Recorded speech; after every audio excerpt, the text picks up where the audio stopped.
சுவாமி அழகிய மணவாளப் பெருமாள் நாயனார் அருளிச் செய்த ஆச்சாரிய ஹிருதயம் 5வது சூரணையிலே அனந்த கிளேச நிரதிசியானந்த ஹேது மறந்தேன் அறிய கிலாதே உணர்விலேன் ஏணிலேன் அயர்த்தென்றும் உய்யும் வகை நின்ற ஒன்றை நன்கறிந்தனன் உணர்வினுள்ளே ஆம்பரிசென்றும் சொல்லுகிற ஞாதவ்ய பஞ்சக ஞானா ஞானங்கள் என்று அருளிச் செய்கிறார்.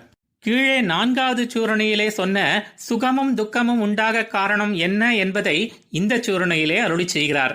சம்சார சாகரம் கோரம் அனந்த கிளேஷ பாஜனம் என்கிறபடி எல்லையற்ற துன்பங்களுக்கு இருப்பிடமாக உள்ள இந்த பிறவி பெருங்கடலானது மிக பயங்கரமானது என்கிறார். ஆனால் கணக்கில்லாத துக்கங்களுக்கான காரணம் எது?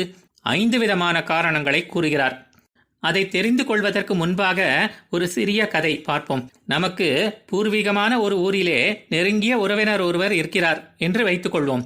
அந்த ஊரிலே பரம்பரையாக நமக்கு இருந்த மரியாதை, பூர்வீகமான வீடு, உறவினர்கள், குலத்தொழில் ஆக எல்லாவற்றையும் பற்றிய விஷயங்களையும், அதையெல்லாம் திரும்ப பெறுவதில் உள்ள சிக்கல்களையும், அதை அடைவதற்கு உண்டான வழிமுறைகளையும் ஆக இவ்வளவையும் கூறி இன்று வரைக்கும் அவர் நமக்காக உதவிக்கரம் நீட்டிக்கொண்டு காத்து கிடக்கும் போது அதையெல்லாம் நாம் மறந்துவிட்டு வெளியூரிலே வேறு வேலை பார்த்து கொண்டு இருந்தால் அது நன்றாயிருக்குமோ? அதுபோல நம் எல்லோருக்கும் பூர்வீகமான ஊர் என்னவென்றால் அது பரமபதம் என்கிற வைகுண்டம். மிக உயர்ந்த அந்த நெருங்கிய உறவினர் யாரென்றால் ஸ்ரீமன் நாராயணன். அங்கு நமக்கு இயல்பாகவே கிடைக்கிற மரியாதை என்னவென்றால் அவனுக்கு கௌஸ்துபமணி போன்ற உயர்ந்த ஸ்தானம். நாம் இதுவரைக்கும் மறந்து போனது என்னவென்றால் அவனுக்கு பணிவிடைகளை செய்வதற்கு. நம்முடைய குல தொழில் என்னவென்றால் கைங்கரியம் பண்ணுவது. நம்முடைய உண்மையான உறவினர்கள் யாரென்றால் வைகுண்டவாசிகள் என்று சொல்கிறோம் அல்லவா, அப்படிப்பட்ட ஸ்ரீ வைஷ்ணவர்கள். இதை எல்லாவற்றையும் திரும்ப பெறுவதற்கு உள்ள சிக்கல் என்னவென்றால் நம்முடைய அகங்காரம், அமகாரங்கள்.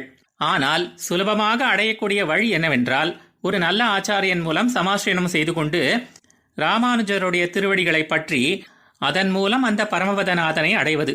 ஆக இப்படி முதலிலே மறந்தேன் உன்னை முன்னம் என்று திருமங்கை ஆழ்வார் கூறியபடி அந்த எம்பெருமானை பற்றி அறிந்து கொள்ளாமல் அவரை முழுவதுமாக மறந்து போனது மட்டுமல்லாமல் மறந்தோம் என்கிற உணர்வு கூட இல்லாமையும், இரண்டாவதாக ஒரு வேடன் கையிலே அகப்பட்டு கொண்ட ஒரு ராஜகுமாரன் தன்னையும் வேடர் புதல்வன் என்றே நினைத்து வளர்வது போல இந்த சம்சார கடலிலே அகப்பட்டு ஆத்மா பற்றி சிறிதளவு கூட அறிவில்லாமையும், மூன்றாவதாக சம்சாரமாகிற வியாதியை அறுத்துக்கொள்ள எண்ணம் கொள்ளாமல் இந்த உலக இன்பங்களிலேயே நெடுநாள் மூழ்கி இருந்ததால் அவனை அடையும் வழி பற்றி அறிவு இல்லாமையும், நான்காவதாக இப்படி நாம் சாஸ்திர விரோதமாக பண்ணும் செயல்கள் ஒவ்வொன்றும் அவனை அடைய தடையாகுமே என்ற விரோதிகள் பற்றிய அறிவில்லாமையும், ஐந்தாவதாக ஆழியம் கை அம்மானை ஏத்தாது அயர்த்து என்று பெரிய திருவந்தாதி பாசுரத்துக்கு ஏற்ப அடையத்தக்க அந்த வைகுண்டமாகிய உயர்ந்த பேற்றை குறித்து அறிவில்லாமையும் ஆகிற 5 விஷயங்கள் குறித்த ஞானம் இல்லாமைத்தான் இந்த சம்சாரத்திலே எல்லையில்லாத துயரங்களுக்கெல்லாம் காரணம். ஆனால் மோட்சத்திலே ருச்சியுடைய ஒரு முமுட்சுவுக்கு இந்த அர்த்த பஞ்சக ஞானம் என்பது மிக முக்கியமானது. எல்லையில்லாத இன்பம் அடைவதற்கு அதுதான் காரணமாக அமைகிறது. இந்த அர்த்த பஞ்சகத்தை அறியாமை என்பது பிறவிக்கு காரணமாக அமைகிறது, அறிவதென்பது மோட்சத்திற்கு காரணமாக அமைகிறது என்று கூறுகிறார்.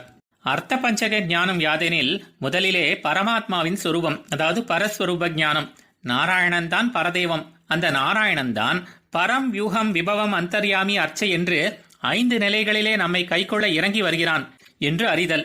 இப்படி அவன் எந்த நிலைக்கும் இறங்கி வந்து அடியார்களுக்கு ஆட்பட்டு இருப்பவன் என்று தெளிவதுதான் அதிலே சிறந்த ஞானம். இரண்டாவது ஜீவாத்மாவின் சொரூபம், அதாவது ஸ்வஸ்வரூப ஞானம். நாம் எம்பெருமானுக்கு அடிமைப்பட்டவர்கள் என்று அறிதல். ஆத்மா தன்னை பக்தர், முக்தர், நித்தியர், கேவலர், முமுக்ஷு என்று இதில் ஒன்று என்று அறிதல்.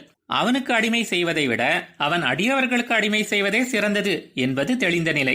மூன்றாவது அவனை அடையும் வழி, அதாவது உபாய சொரூப ஞானம். எம்பெருமானுடைய திருவடிகளேதான் அவனை அடைவிக்கும் வழி என்று அறிதல். கர்ம, ஞான, பக்தி, பிரபத்தி, ஆச்சாரிய அபிமானம் என்று இதிலே 5 வழிகள் கூறுவர். நாம் பற்றுவதை விட அவனே ஸ்வீகரித்துக் கொண்டு ஆட்கொள்வது என்பது சிறந்தது என்பது தெளிந்த நிலை. நான்காவது அவனை அடைவதால் உண்டாகும் பயன், அதாவது புருஷார்த்த சொரூப ஞானம். ஒழிவில் காலமெல்லாம் உடனாய் மன்னி வழுவிலா அடிமை செய்கை என்று அறிதல். அதாவது அவனுக்கு அடிமை செய்வதுதான் பிரயோஜனம். இதிலே தர்ம, அர்த்த, காம, ஆத்மானுபவம், பகவத் அனுபவம் என்று 5 வகை கூறுவர். ஆனால் அவன் ஆனந்தத்துக்காகவே அடிமை செய்வது என்பது சிறந்தது என்பதுதான் தெளிந்த நிலை. ஐந்தாவது அடைவதற்கு தடையாக உள்ள விரோதிகள், அதாவது விரோதி சொரூப ஞானம். அகங்கார மமகாரங்கள் விட வேண்டியவை என்று அறிதல். இதிலே ஸ்வரூப விரோதி, பரத்வ விரோதி, புருஷார்த்த விரோதி, உபாய விரோதி, பிராப்தி விரோதி என்று 5 வகை கூறுவர். கைங்கரியத்தை நான் செய்கிறேன், எனக்காக செய்கிறேன் என்பது பரம விரோதி. அவன்தான் செய்விக்கிறான் என்று தெளிவதுதான் உயர்ந்த நிலை. இப்படி நான்முகன் முதலானோர் உலகங்களில் உள்ள இன்பங்களை எல்லாம் அற்பம் என்று தள்ளிவிடலாம்படி உள்ள மேன்மையான அந்தமாகிற அந்த வைகுண்டத்தை கிட்டி சர்வேஸ்வரனை அடைவதற்கு அர்த்த பஞ்சக ஞானம் காரணமாகிறது. ஞானத்தை பெற்றதோடு நிற்காமல் அதை நடைமுறையிலும் கொண்டு வருவது என்பது அவசியமாகிறது. ஆழ்வார் எம்பெருமானார் ஜீயர் திருவடிகளே சரணம்.